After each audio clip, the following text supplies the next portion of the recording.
This is Simplify 1918, and I just want to say hit the like and subscribe button. And today's topic,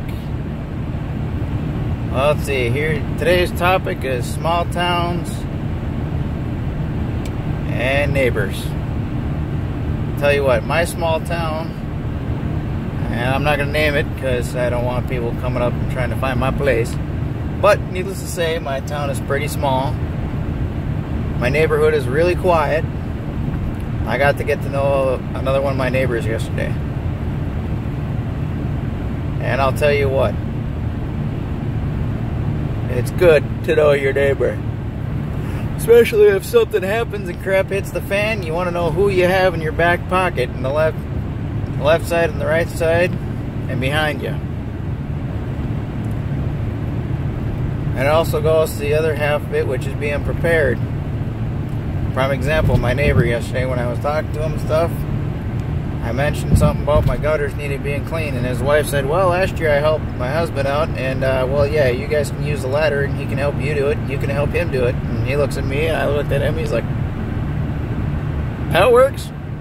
So I was like, alright. So now, instead of having to buy a ladder this spring, that'll save me a few bucks and some time. He's going to come over, use his ladder to help me clear out my gutters, and then I'm going to go over to his house and help him clear out his gutters. It's a win-win situation. Same thing with my other neighbor who came over a couple times already and plowed out the end of my driveway where the plow truck seems to come across and throw a bunch of crap. So then it's the heavy, hard snow that likes to be packed. Well, guess what? He did that, and so that helped me out a lot. And he also hit my sidewalk too. Well, he happened to have a snowblower and I just happened to have a shovel. And I'll tell you what, that's what true neighbors do. Whether you're in a small dinky town or you're out a ways and you're out in the country and your neighbor has a tractor, and guess what? You need your area plowed and you don't have a tractor, throw him a few bucks, he'll come plow it for you. Not saying he has to get paid, but at the same time, it's kind of nice to pay somebody for that. And since I didn't have any extra cash, what I ended up doing is I gave him some stuff that I happened to get from work for free. Not stealing it, but for free. Because they mark it and say, here you guys go. Because we have what they call a company store, so sometimes they throw stuff in there and we just take it and utilize it. Hand it to friends, family, use it ourselves. And I'll tell you what, when you do things like that, you get to know your neighbors. You get to build camaraderie, build friendships. Sometimes they can last a lifetime, and sometimes they can just last for a little while. But you know what? When push comes to shove, and somebody is ill, or somebody needs help, or somebody lost a job, or whatever the case is, when things like that happen, I'm old-fashioned like that. Hey, I'll help pick up the extra slack. And that's what it's all about. Not this modern day, me, I thing. Goes back to learning on how to save and be proper, too. Being prepared. Why do you need a $100 pair of shoes? Why do you need a $100 pair of pants? Why do you need that, you know, that hoodie that somebody's gonna get beat up or shot or whatever, getting it taken over? Or even like the rich. Well, I understand the rich got the money to waste, but for poor folk or people like myself who don't have a ton of money, I'm not gonna go out and pay, you know, $500 for a suit or $1,000 for a tuxedo. Heck no. You know what I'm gonna do? I'm gonna go down to the you know, use it again store. Why? Because that's another place I can save money. Why not? And that goes back into your friendly neighborhood. You know, because what if your neighbors, he's got like, says, you know what, hey, I happen to have these extra pair of pants. They don't fit me, but will they fit you?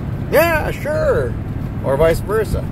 Hey, I happen to have extra X, Y, and Z. You need them? Sure. All right, cool. See, I pass it along. Now, that's one of the things that I learned in the military, too.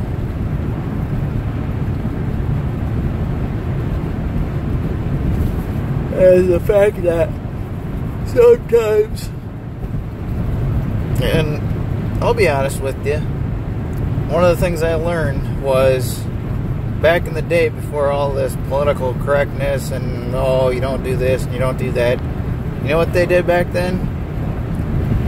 If one of the troopies had a issue with his NCO and they just needed to scrap it out, guess what? They'd scrap it out. They both take off their ranks, be private to private instead of rank to rank, and then have somebody else watch them just to make sure nobody's coming along. Guess what? Then they get into a little scuffle, they fight it out, boom, they're done. Later on, sometimes they became best of friends for the rest of their lives, and I've heard those stories over and over and over again. But now I don't want you fighting with your neighbor. It's by far from. What I want you to do is get to know your neighbor. Because in order to know your neighbor, you gotta what? Talk to him. In order to talk to him, you gotta say something. Like, hi, how you doing? Communication. We don't do that anymore these days. How many of you know your neighbor to the left, to the right? If you're in an apartment complex, do you know the neighbor that's upstairs? Do you know the neighbor down the hallway? To the left or to the right? Or how about if there's an emergency at the place? Can you count on your neighbor to help you out?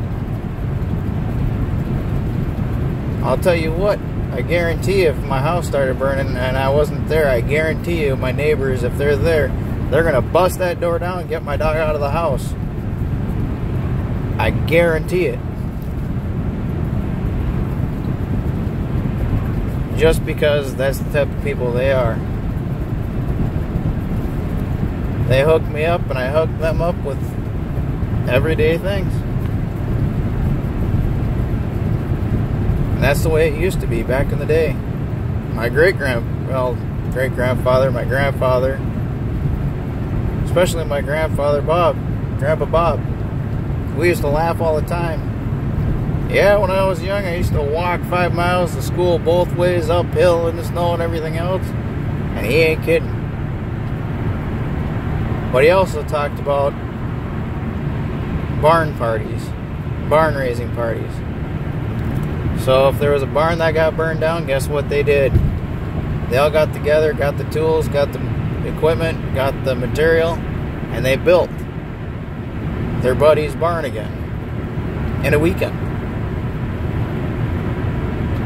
Sure, it was hard work, but you know what? They did it for each other.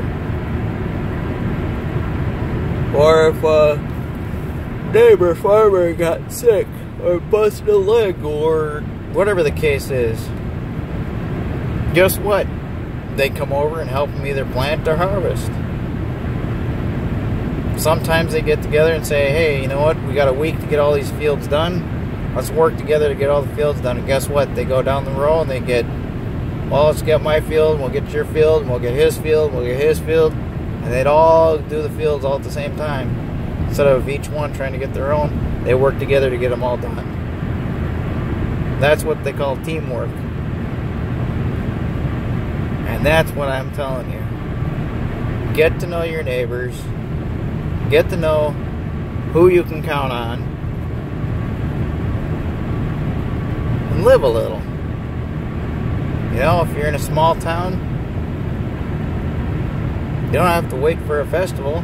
See if you can get your neighbors together and have a little barbecue going on. Throw some burgers, some well, for me it'd be kosher hot dogs, but you got that going there, or maybe have a fish fry or spaghetti dinner or something. Get that going.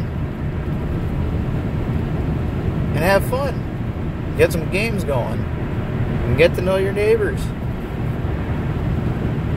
Get to know who they are, where they work, what they do. Not so you can keep an eye on them, but So that way if something happens, hey, you know, hey, yeah, I'm going to be a little late. Can you watch my kids for, or, you know, can you pick up my kids and watch them for an hour or two because I'm a little late? Sure, no problem. Or vice versa. Hey, I ended up getting a flat tire.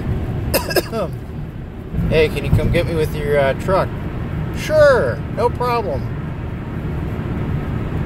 I bet you they would.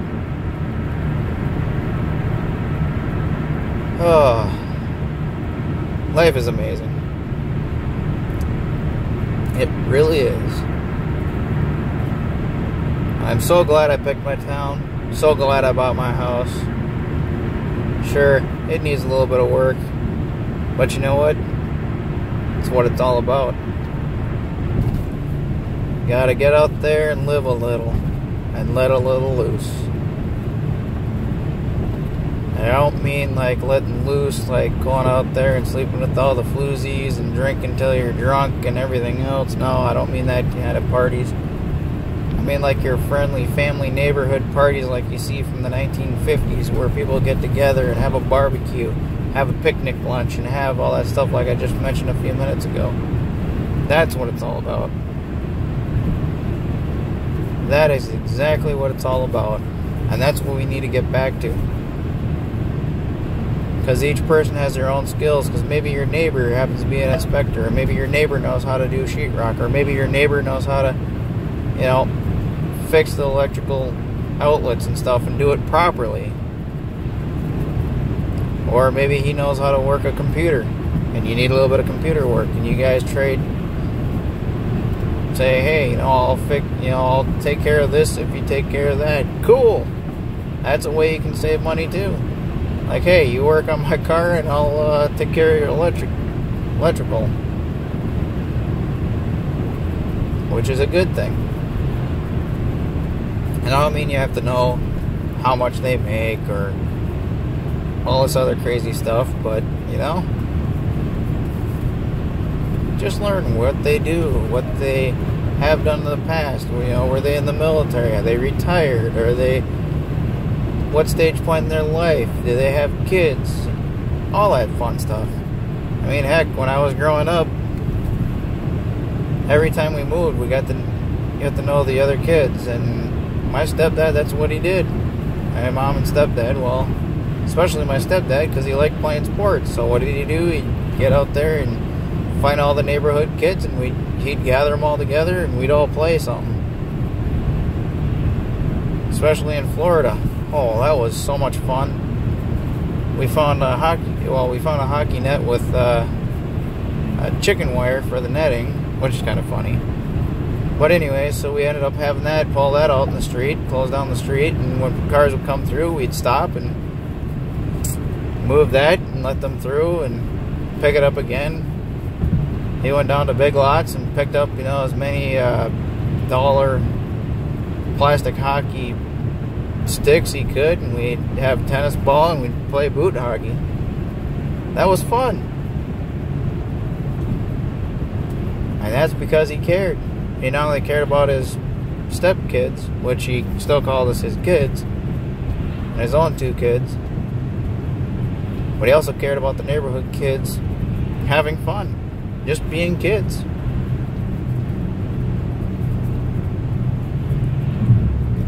So that is my challenge to you.